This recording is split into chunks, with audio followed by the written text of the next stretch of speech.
Hello, fellow do-gooders and friends. I'm your host, Corinna, an activist and cause marketer who's passionate about social impact and sustainability.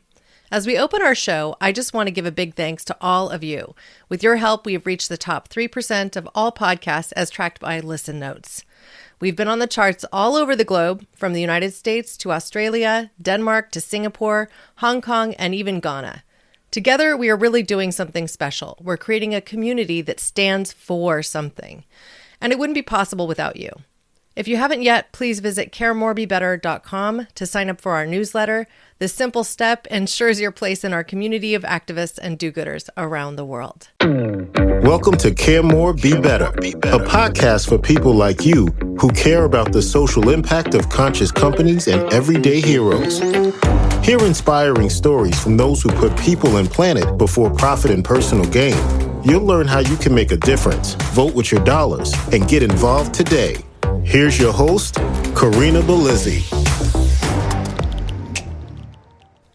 Today, our guest is David Johnson. He is a lawyer, writer, and professor. He teaches advanced negotiation at Stanford Law School and design thinking at the Hasso Plattner Institute of Design at Stanford.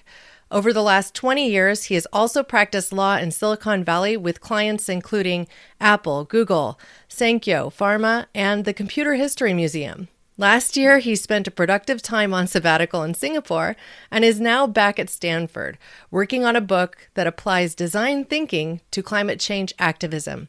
The working title is Climate Activism by Design. Dave, welcome to the show. Thank you very much. I appreciate it. The novelist John Leroux was famous for receiving an introduction that was quite effusive like that one was. And he went to the podium.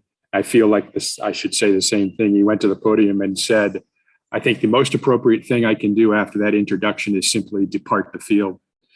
But I will try and live up to the introduction you gave me. So let's get at it. Yeah. Now, I think the frame of reference we should start from is where you're at presently. You're in Costa Rica, right? Yeah. We're spending August in Costa Rica, my wife and I, partly because we've started doing some demo on our house, so we needed to evacuate anyway. And this seemed like a good place as any, but also it's a really neat surf town, Santa Teresa, on the west coast, Pacific coast of southern Costa Rica, a place I haven't visited before. And if any of you out there have any inclination towards authentic surf towns, then Santa Teresa is one of your places. So in a way, I'm in Santa Cruz here and you're in Costa Rica, Santa Teresa. So we're from one surf town to the other. Yeah, exactly. Yeah. So let's have a surf town talk. Yeah. Let's actually get down to business here and talk a little bit about what you're doing. In 2007, you completed a JSM in law, science, and technology, and your thesis explored design methods for software and their potential applications to systemic environmental issues, which is, I think, a big part of what we'll talk about today. So okay. I'd like to know what led you on this path from law to design thinking and now climate activism. Yeah, that's a great question. And I don't want to get wound up in the subject matter of my thesis, but one of the cool things about being in the working world for a period of time and then getting to go back to school is you have a new perspective on all things that you read in academia. And you have a wide open sort of blank slate to work with. And that's the way I approached it. It's the way my advisor allowed me to approach it. And so I just started reading. And I think, if I remember correctly, the first book of real interest or pivotal nature was James Gleick's book, Chaos. You may remember that from years ago, talking about chaos theory. And one thing leads to another, and you let your mind flow. And I ended up reading a great deal about Grady Booch, Dr. Booch, Grady Booch, who is really the godfather of object-oriented modeling. And I realized that he had come across a method of design for software, and in Silicon Valley, that seemed particularly apropos. Method of design for software that struck a chord with me as having applicability to endeavors beyond software. His mantra was, if you don't design it well, it won't work well. And that's something we've also heard from Steve Jobs and many others in the field. And his focus then was, we got to work on the design first. And he even taught his students and his mentees, postpone coding your software as long as possible so that your design is as robust as possible, and you will end up having to write less code or rewrite really less code, and your code will be cleaner, more efficient. And all of that spoke to my lawyer brain and my policymaking brain as, wow, if we could only try to apply those ideas to policymaking. For example, the first thing that came to mind was the healthcare system, healthcare insurance system in the United States, which is extremely broken and extremely poorly designed. I mean, whoever came up with the idea that we should get our healthcare insurance through our employer and only through our employer really got us started in the wrong direction, as it turns out. But my area of academic interest was unequivocally environmental law, specifically international environmental law, which includes, but isn't limited to, it includes climate change, et cetera. So I started thinking about those ideas in that context back in, I would say, 1995, 96. So let's talk for a moment about design thinking. In layman's terms, can you describe what it is and what it isn't, and how it's useful in creating change? Yeah. The dean of the Straight School of Design, which has an office in Paris and also in Singapore, puts it as well as anybody I've seen. And that is simply, design is not design thinking, and design thinking is not design. That is to say, the work of a designer uses design thinking as one of many tools of creativity or problem solving, but doing design thinking is not necessarily design. It's applicable to true design. Let me put it a different way. Design thinking is a method. It's a mindset. We sometimes call it the designer's mindset.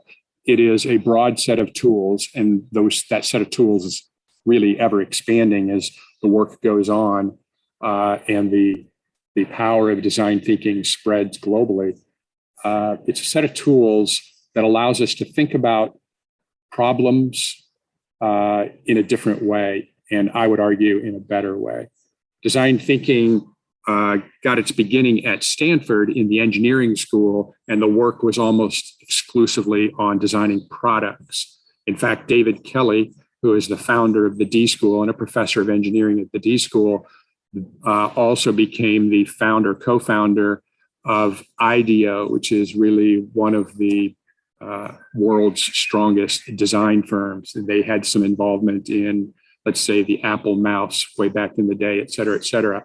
And so product design was really where the action was for the first 5-10 years of the design thinking movement at Stanford at the D School. But I feel lucky enough to have jumped into that pool about 5 years ago when the thinking was shifting towards applying design thinking and these tools over to what I call non-physical or intangible problems.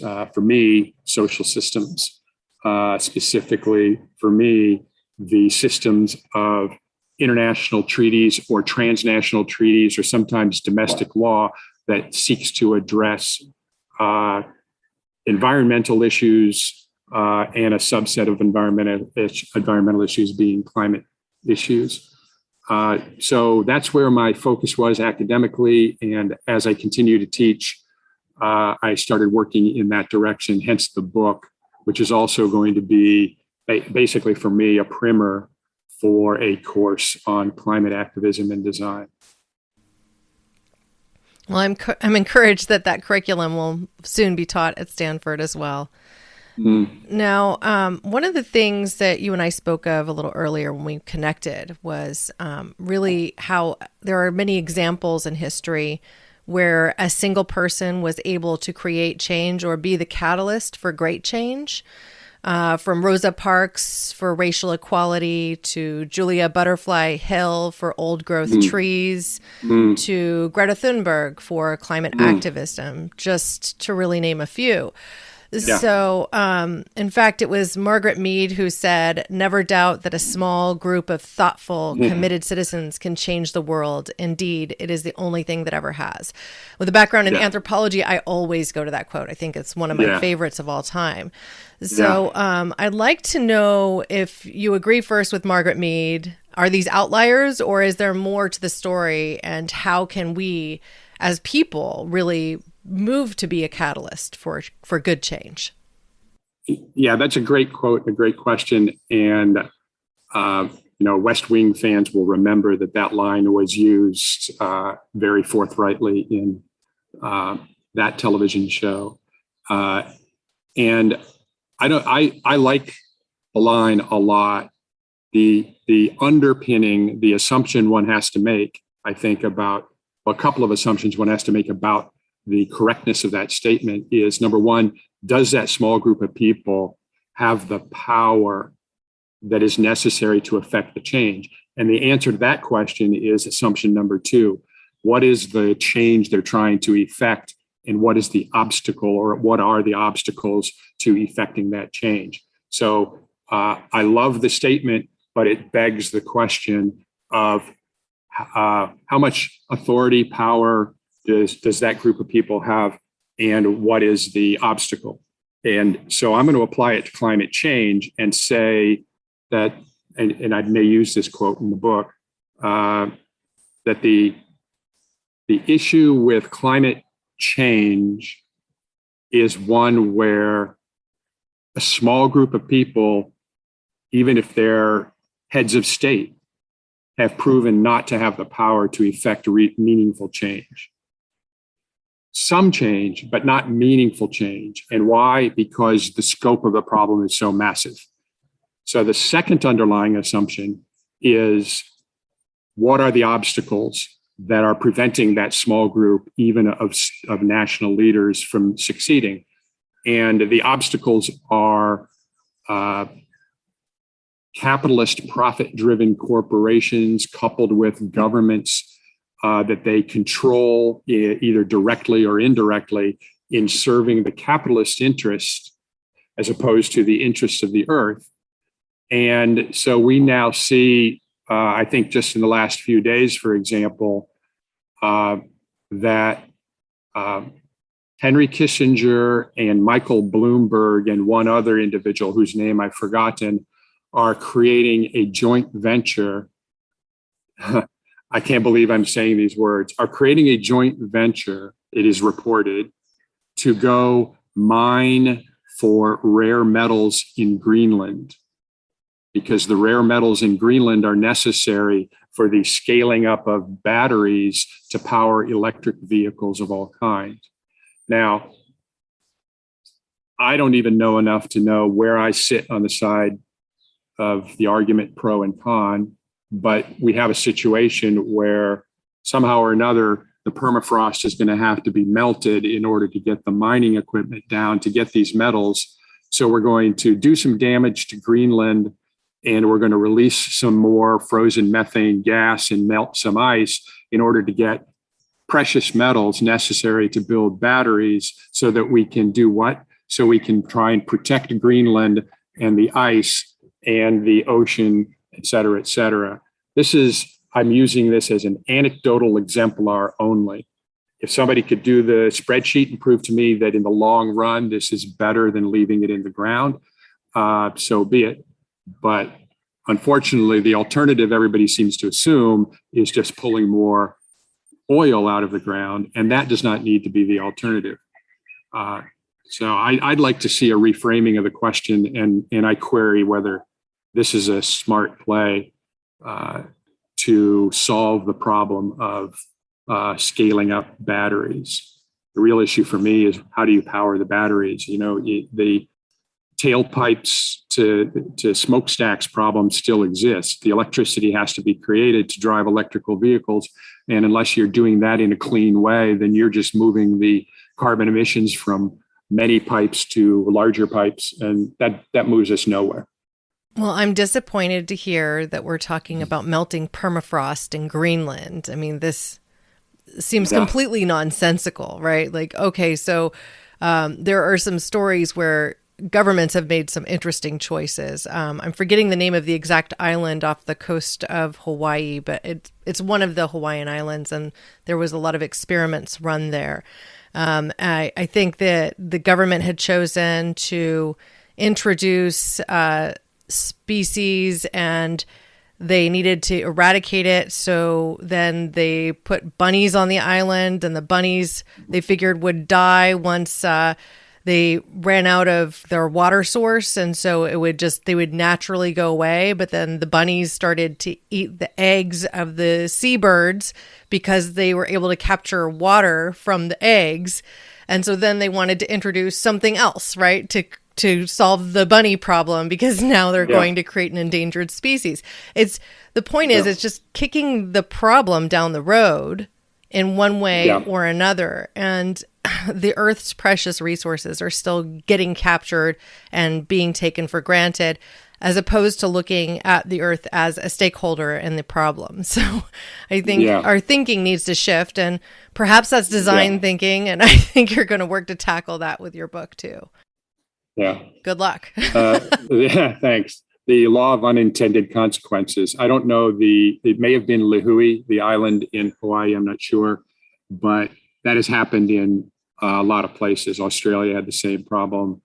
I think Tasmania may have had the same problem, but the law of unintended consequences is real. And when we start reading articles about geoengineering to put reflectors in space orbit, in orbit around the Earth, in order to try and push some modicum of heat back out into space, or growing algae in the ocean intentionally in order to capture carbon.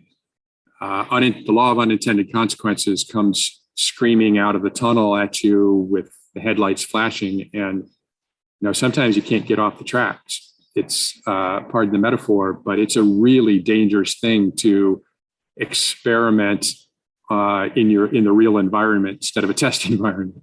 Especially at the scale we're talking about. That you would need to in order to create real change. So I was in a Clubhouse room earlier today that was specifically talking about the new IPCC report, which basically has said that there is a direct correlation, unanimously agreed, between our actions and climate change. I haven't read the report. It just came out. But that's the gist of what the climate activists were talking about when I was in the room. And, my thinking on this is really related to the fact that we can each as individuals push for some modicum of change from our perspectives, but it's the bad actors that we need to be more concerned with. And the bad actors are essentially working in international spaces and often coming from a capitalistic perspective in places that we have called the developing world. We're talking about the Philippines, Eastern Asia, South Asia too, where a lot of manufacturing occurs, and where we in America don't necessarily see directly the ravages on the environment because we aren't necessarily watching the news, looking at what's happening in those spaces. And so we just take for granted that the shirt that we bought is equitable or socially responsible when it might be fast fashion created with a lot of carbon emissions. So I just wonder, when I think of this all through, if we know that a small group of well-intentioned people are not going to be able to, dramatically impact the climate, how do you think that we can make a difference? We're going to network a lot of small groups of aligned interests. So the blessing and the curse of climate change is that it's a global problem. But for my eye, the blessing of that is that you can connect people. We can get people connected around the world on issues. For example, here in Santa Teresa, just yesterday, I was in a shop talking with one of the locals about a project they have here for monkey bridges, because I'd never heard of any issue around monkey bridges. And it turns out that the monkeys in the jungle up mountain away from the ocean need to traverse down to the ocean front, because that's where certain foods they eat, including the almond trees, grow mostly. And to do that, they have to cross the road. Like most towns on the beach, it has a main road that goes for miles and miles and miles. And what's happening is that monkeys aren't going to the ground to try and cross, because that's just not an option. It's too full of humans and cars. So what they're trying to do is cross on the electrical wires that span the road to get to their feeding grounds. And too many of them are dying from electric shock or falling off, et cetera. So there's a movement to build bridges. Now, that strikes my mind because I know that there's there's a movement in the U.S., particularly in the Northwest U.S., for building wildlife bridges for wolves, for moose, for elk, et cetera, across or under highways all across the U.S. and I think even in Canada. And so I can envision, may even use the example where a small group of highly committed people in Montana are working on this issue, and they, using social media and the internet, can get connected to a small group in Costa Rica working on a similar issue. And there's 3, 5, 10, 20, 50 small groups around the world working on this small environmental issue. And they can share their information. They can coalesce authority, agency. They can increase the power of their voice. They can hopefully improve solutions, shared information, shared activism. And that is the beginning of what I would call a small node of a larger network. And if you multiply that out times, let's say 1,000 environmental, climate-oriented issues, and get people talking to one another around the world, then we have not just one Margaret Mead group, we have 1,000. And then those 1,000 can connect with others who are interested in taking their activism up another level. To approach corporations and governments that are the obstacles to achieving the appropriate change. So now we're going up a level in the network. And the idea is to create a blueprint. I call it personally a greenprint. I use the phrase greenprint two ways. Personal greenprint for each individual who wants to become an activist in the environmental space, including but not limited to climate. I will walk them through a model where, and using some design thinking tools, explore their thinking and knowledge and their interests to develop a personal statement, personal map of how they want to approach being an activist, and call that their personal greenprint. Then when they come together in groups, they can also create a group greenprint. Let's say for wildlife bridges, they can collaborate and develop an agreed upon greenprint for that small but very important piece of the problem. And so likewise, we get all of these green prints out there that can be shared, modified, amended, used, open source, crowdsourced, and get this all to scale. And the idea is simply for me to put out some tools and ideas there for people and let the system grow organically, find its path organically, be more or less leaderless, and emerge into a large number of people, which is really a collection of small groups of people who can assemble and aggregate a collaborative voice. Their voice can become stronger, in fact, than even the number of individuals. They can have a voice, I envision, of not just one person, one voice out of, let's say, 200,000 or a million, but they can also have the voice of others who are not necessarily in their groups. They can have the voice for the wildlife that can't speak for itself. They can present the voice of children who aren't involved yet. They can present the voice of anywhere from 1 to 7 generations of yet unborn human beings who we know are coming and are going to have to inhabit this planet. And that planet has to be sustainable for humanity to survive. And so I'm reminded of, in my reading, seeing someone, and I've forgotten who it was, say, unlike the Margaret Mead quote, we need 1 billion climate activists.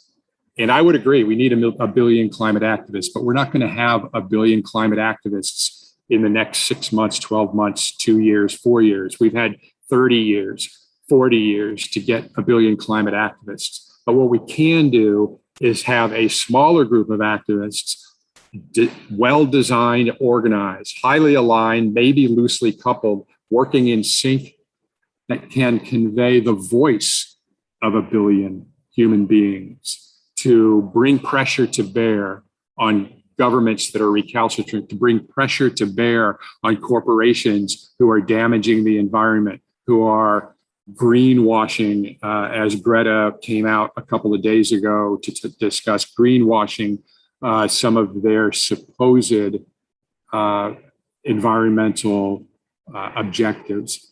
And so it's a very optimistic book I'm going to write, and it's a very optimistic objective that I'm hoping can be achieved. It may not be achieved in my lifetime. It's a 5 to 10 year piece of work, but it has to happen. I do not see another path to solving climate change in time to avoid serious permanent damage that affects humanity for a long, long time if we do not assemble a global voice of hundreds of thousands, millions, and tens of millions of people who can literally force governments based on the power that they extract from the people, and corporations based on the dollar vote that consumers give them, to force them to do what has to happen. Well, you bring up a couple of things that I want to touch on. One of those is consumers voting with their dollars. It's become a very popular idea, and often consumers struggle with the enormity of the purchasing choices they make in their day-to-day life, and how to ensure that they are purchasing authentically responsible products that aren't simply greenwashed. So I wonder what you would have to say about that, pushing from the bottom as consumers, as one layer of what we can do to support climate activism as well. Two things come to mind. The direct answer to that question, I think, is the evolution of groups who can provide the information necessary. I walk into a store and I can't tell from the product that I'm looking at whether it's one that I'm going to feel good buying or not. But enough pressure on the corporations who are making fair trade, non-greenwashed products. I don't even know what the right word to attach to it is. If I can't get the information from a reliable group on the internet about which brands are doing the right thing, then I would ask the brand. I would implore the brand to make sure that they're presenting it to the buyer. And the ones then that aren't, I'm going to shy away from just by negative inference. Now, that's going to take some time to evolve, but I'm confident that the marketplace will evolve that. But each of us is going to have to do some measure of work. But this is one area where I think a small group of highly motivated people could really make a difference by giving the average consumer the information they need to make good purchase choices and provide the alternatives that are better than the bad choices. The other thing that comes to mind is Regeneration. There's a book out on, I've forgotten the title, My wife is reading it right now on the history of Patagonia, specifically Yvon Chouinard's work to bring Patagonia to the surface. He is, and has been for some time, delivering the mantra of regeneration, reuse, reuse your stuff. He obviously doesn't work with foodstuffs as much, but with clothing and shoes and all other manner of products, learning how and getting the help in regenerating the stuff that we have, rather than buying new stuff and putting old stuff in the landfill or even in recycling. And plastics is a good place to start with this model, can really make a difference. And this is something that, again, if we can get the information out to the average consumer and they are like-minded, as I think most people are going to become like-minded on this issue, then we can have a real impact on producers of products that are using virgin oil to make single-use plastics. Those should be out of existence within 5 years if we have any say about it. And I can't not stop here to let your audience know that Paul Hawken, who is one of the great environmentalists still alive and working in our times, is coming out with a new book, I think in September, called Regeneration. And he talks about regeneration, not of just reuse of products and regeneration of forests, for example, but he is exploring new space on regeneration of culture, law, and norms, which is a place near and dear to my heart. So I'm very excited to see that book come out. And I would recommend that one to anybody who is following Paul Hawken. I think this is going to be his best work yet. Wow. Well, I look forward to that book myself. Regeneration, I think, is a concept that most people already grasp a little bit. But, it's even as simple for me. I try to even ensure that I save all my running shoes and I drop them off at my local running store when I buy a new pair. Both of my shoes and my children's, because they recycle them into running tracks at high schools and colleges around the States, which I think is a great reuse for a running shoe, right? Yeah. But, again, this becomes an arduous task for consumers to try and see how they can regenerate each core thing that they use on a daily basis. I mean, I just think it comes down to making wiser purchasing choices. Personally, when I buy toys for my kids, I try to always buy them used or off of my local share groups on Facebook and things like that, just because a toy is only in use for so long before the child outgrows it. Same with clothing until they have holes in them, which I then patch. And perhaps my kids look a little tattered, but, a 4-year-old can put a hole in a pair of jeans in about a week. So, these are things that you just have to grow and do. Yeah. They grow out of them pretty quick too. Yeah. And I really think, and in part as the news spreads about the IPCC report and the red flag warning that it contains, that people's consciousnesses are going to be raised yet another notch, and that's good.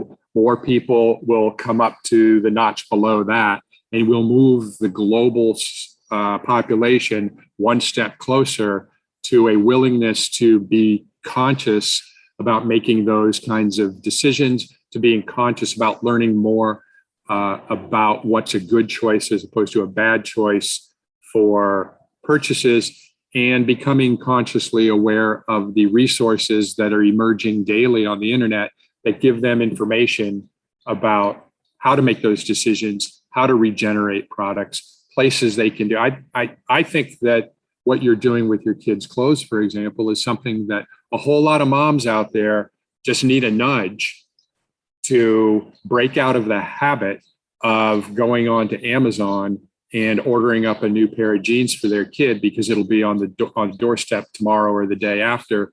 And yeah, that's convenient, but that is taking us in the wrong direction, and figuring out a way to make it relatively easy and also create a sense of self-worth for the individual who's making the pro-climate step, I think is where for me, almost everything in life is about motivation. And if we can change people's motivation from speed and efficiency to goodness, then I think we will have made a huge step in the right direction.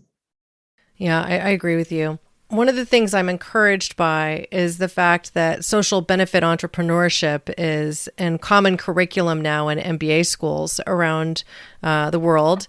I had the opportunity to take a social benefit entrepreneurship course while I was getting my MBA at Santa Clara University. And that professor, Robert Eberhard, has now moved on to your school, to Stanford. So, it's nice to see that this is coming into curriculum for business people, that they're starting to think more about ethical choices, and ultimately that there will be this new wave of business people that are activated around these sorts of things and building companies that are more responsible at their core, as opposed to having it be just some lip service that they pay to ensure consumers are attracted to them. So I wonder if from your perspective, if you think that this current state of social benefit entrepreneurship is actually becoming mainstream, or does it just seem that way? In my sphere, I see a few of these companies, but not enough that I could say it's moving mainstream. I think one of the issues, again, is pure capitalism. To her credit, the founder, and I'm going to blank on her name now that I've said it, the founder of Coursera began her company as a B Corp and continues it, I believe, in that category, and has resisted an IPO because she has a different objective for Coursera. And I applaud her for that. I think that's admirable, and she's in a position where she can do it, and doesn't have the need to try to become a unicorn. I think the company's probably technically a unicorn, and cash out and become another, billionaire valley gnome, and go hide in a private jet, So that's an example of a really successful B Corp that's out there doing really good work for humanity. And I admire that intensely. I don't see a lot of those yet. I'm sure they're out there. Just because I don't see them doesn't mean they're not out there. I think this is the sort of thing that takes time to emerge. And I suspect that this professor of yours is similarly motivated to try and get some of his B school students at whichever school interested in socially benefited undertakings, whether they are founders in a corporation or they work for another corporation or they finance such corporations in a venture capital firm. So I'm hopeful. I am hopeful. I'm glad the category was created, and I'm glad that it's being taught. But it may be a while. Well, between now and when your book is actually published, I wonder if you have just some advice that you'd like to give the budding activist in our community, or even the established activist, of how that they could be more effective in their pursuits. For both of them, I'll start with the answer that is, I think, the same for both, which is reach out and collaborate more. My guess is that activists who are already out there doing activist work are already in collaboration. And my view would be just keep doing that and do more of it, and try and expand your network and find people who are like-minded, not just on the issue, but on the morality and the intensity and the passion and the objective. They are out there. You'll network, we all network, and we find there are some people who are really into what we're into, and then we network, and there are some who kind of are, kind of aren't. Maybe they can't allocate the time, et cetera. And that's okay. but find the ones that are on your level of passion and try and build your network. The people who are already out there in the activist world, I am confident are doing that. I would just say do more of that. For the budding activist, it's a little bit, in my view, it's a little bit like a startup company. Find a co-founder. Now, technically, you may not be creating a company and you're not going to do a for-profit company, but find somebody to collaborate with. One thing we've learned profoundly at the D School is that having a co-operator, a collaborator, a co-founder, it has this, I don't like the phrase, synergistic effect, and the two people can do so much more together than they could try to do apart. In fact, we have a rule at the D School that all classes are co-taught for the same philosophy, that two people teaching the course are going to deliver a better course because it's almost always part design thinking and part subject matter. And I really like that idea a lot. So for the budding activists, and there will be a whole chapter at least on this in the book, find someone who can be akin to a co-founder and, like, again, has the same passion and energy and interest that you do in a particular subject area. And like startups, sometimes that first person or second person isn't quite the right fit. And you can continue to, I don't like the phrase too much, sift through your network until you find somebody you click with and you can really start working on a project. And for the budding activists, I would add, start small. Start small, do a project that you can really accomplish without too much difficulty. It could be a local in your town. It could be a project that's just your neighborhood. It's just the street. It's just your block, but something that gets some motivation and some energy going in yourself and your colleague, and you succeed. This is one of the things they teach in Pedagogy 101 to those of us who teach. Yes, teachers get taught, is you're looking for the confidence and competence feedback loop. So people move forward when they have confidence. And if you take a small step forward and you do something well and you succeed, you have developed an incremental competence in that area, but you've also gained confidence that comes from the success. And then you do it again and you do it again. And so long as those feedback loops are relatively small and you don't have catastrophic failures that degrade your confidence, then you would be really surprised. And students from the beginning to the end of a semester are oftentimes amazed at where they end up at the end of a semester than where they began, simply because they stepped through a series of very small confidence competence loops. And they get to a place where, for example, they'll say, I would never have believed that I could stand in front of my classmates and deliver a mini TED talk for 10 minutes on something I'm passionate about and do it without being nervous, anxious, upset, anything but joyous. And at the beginning of the class, they wouldn't stand up and introduce themselves. It's a process, and budding activists want to work their way through that process from wherever they feel like they're starting, work through that process to a point where they have confidence as an activist. And then they do that which I referred to earlier for existing activists. And by the way, it's a lot of fun, and there's an enormous amount of meaning in your personal life for doing these sorts of things. Well, I agree with you top to bottom. There is data behind the fact that co-founded businesses are trending towards more successes than those that are started by one individual. And I think part of that is you have a sounding board. You also have someone who's equally invested in the success of the project. And so just by doing that, by working closely with someone to achieve an objective, your chances of success improve, right?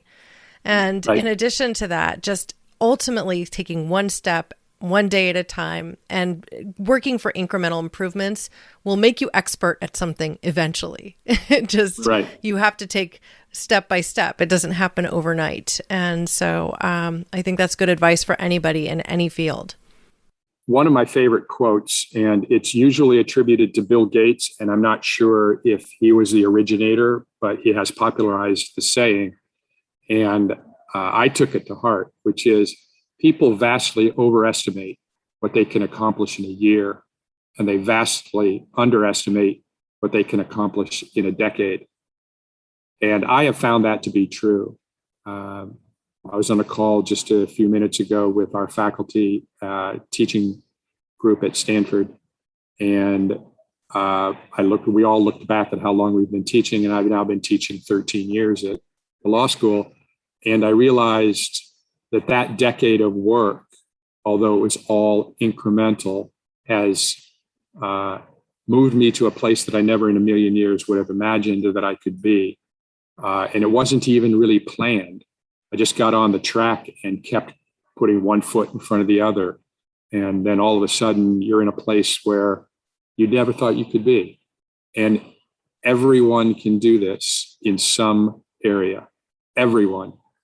Every single person listening today can do this in some area if you're willing to take the time to do it. Well, I think that's a beautiful note upon which to ask you my final question. Okay. So is there a question that you wish I'd asked that I haven't? Not one that comes immediately to mind. Although one that comes secondarily to mind quickly is, can you tell, kind of in the context of the conversation we just had, can you tell me how you see Care More, Be Better applying to what people can do for climate change issues? Well, I personally look at this as a one foot in front of the other effort, where I am pushing forward conversations that can act as a catalyst for change. Idealistically, I hope that it can be something that motivates people to take that first step themselves. And so I look at the show, the entire ethos of the show is really being an invitation to get people to care a little bit more about a particular issue, whether it be sustainability or a social impact issue, and just take part of it on themselves so that they can be a part of the change, so that they can, ultimately become that budding activist if they aren't already there, and hopefully learn a thing or two about how they can improve their impact in their daily lives, and ultimately move towards a more sustainable future. It's a journey, and I think of it as a marathon and not a simple race, right? It's going to take a lot of effort on my part to keep the podcast rolling. It does on a weekly basis. At the same time, it gives me plenty of inspiration, and I'm hoping to do that for a small group of motivated people, and hopefully create these cells that you're talking about, produce a network effect, and ultimately create an engaged audience who may even one day collaborate together in the sort of ways that you're talking about in this particular show. I mean, that would be my idealistic vision of where we end up. Yeah. I'm taken back to the first big march that I ever participated in. And I can, for anybody who has never just decided, you know what, I'm going to put my boots on today, I'm going to go down, there's a march at the park, or there's a protest over here or there on any issue that you feel strongly about. When you go out to one of these public protests or marches and just get into the milieu, get into the space, you're going to feel something different amongst a group of people who feel passionately about a single issue. And it's going to envelop you. And it becomes much easier to have a conversation, even if you're terribly shy socially. You're going to find it much easier to strike up a conversation with someone. You have a ready-made topic to talk about, and you will find, I believe, because I did, an enormous amount of sort of emotional and spiritual lift from just spending a few hours in that event. And it's a reframing of my attitude about activists, my attitude about being active politically or socially, and also it opens one's eyes. It did mine. Opens one's eyes to a larger aspect of humanity. People are good. Yeah. Well, I want to thank you, David, for all that you're doing to protect and preserve our home planet. Thank you. I appreciate that. I hope I'm successful in my small way. Well, and when that book is ready, I want you to come back and we can talk about it. Okay. I just so appreciate what you're doing. I love learning more about design thinking, so I always appreciate new perspectives on that as well. So thank you so much. Sure. Thank you. I really appreciated the time. Now, listeners, I'd like to invite you to act. It doesn't have to be huge. It could be as simple as sharing this podcast with people in your community and picking up a copy of David's future book. And I encourage you to check out caremorebebetter.com. You can visit our action page for ideas of businesses you can support and actions you can take to ultimately have more impact in your life. Thank you, listeners, now and always, for being a part of this pod and this community, because together we really can do so much more. We can care more and be better. Thanks for listening to Care More, Be Better, a podcast for social good. To make sure you never miss an episode, subscribe, rate, and review wherever you listen to podcasts, and share with your friends to help us reach more people and spread more social good.